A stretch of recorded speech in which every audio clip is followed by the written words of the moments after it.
Ener malaka nyam kana sin ba rashme ba jeling biya ka Noor Online TV kamal aka jen gwasme ban rach ban jeling chala do sha gadang de shaka lojok rewe ka Sudan amorleni gwasme chicken ka peitin rewe ka Sudan en wala shanka rawka paidiok ron kine daro de jandang ro dongwan ban rach me ban je chuling kel gor no jen bu subscribe ke bi jen yak nasin ko kien Alar ban ga jen gwasa ma shika men sha link ka tenda sha lo sha gar shup ka die sha ka kwal ka sha gar shup ka die to sha ka nyog lo jokre wo sha ke kotare ka Sudan sha la shumur leni shikan ga to shikan kanang rewi ka Sudan ka kor gwasan paiwa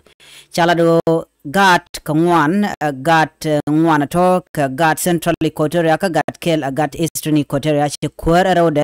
rewi cha ka pibor ke ka be bor ke GPAA ala greater pibor Ramadan la kwera mishale John Ubula sharwa chala no shinero shikana san content gat chicken ga page ke morleni ke ngwan morletin content charodol atin content la ok lakan ka nang ka bom kana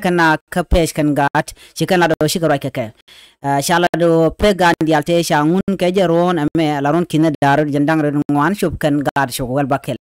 shala do ken nasan content la morleni gwas dan ngun kan gatin shala do bechelung ko shikana no kono de kan gat de kan kungun dungo shukum men tre wish ka pibo shikara kan ne to ke gat to shala do comment re wish ka bebor ke pibor no kan ne to ke ngwan content char dol tin dor ne content la kan ka nas ke nang ka gat shala do ken tele ke shemane ken dungo shigoro dien madala kel mo wa gat gor ka shala do bechelung ajeno de na nyin ka mi cha ka gorno kap ko ngak bom sukuma pibor che ko ladno mu gor ko ba garan kon nanga kitin kon ya nanga ngane pibor ba gor ka do mo gwa mishina de nyin ka shi ka raja mashikana lat kan dis gan tin kore weche kai ko tere ka central kan eastern chi lodien che te zalun ko cha garto sha ka lo jok kamal shikan ladno dungme de malder wewe no rewe ka Sudan ka dorin konti la gada paike lo de kan gade kan kalu jok chikan la do de ram gwalon ki de rachong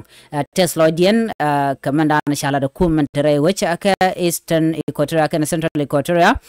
ko shika right ka kumentere which ka pibor ko ba gate konti chanang mulle ki japa bikan ka lo jok chala do telo mi di long ko cha gadang de to cha lo jok tama ajaro il ngajan gwasme mi jiram jidit ke jen channel me de jette jen jen nyaka nasan ko ken ko de ler tin kon ban nonke de kan chamala shub ke ji biat kamal bye bye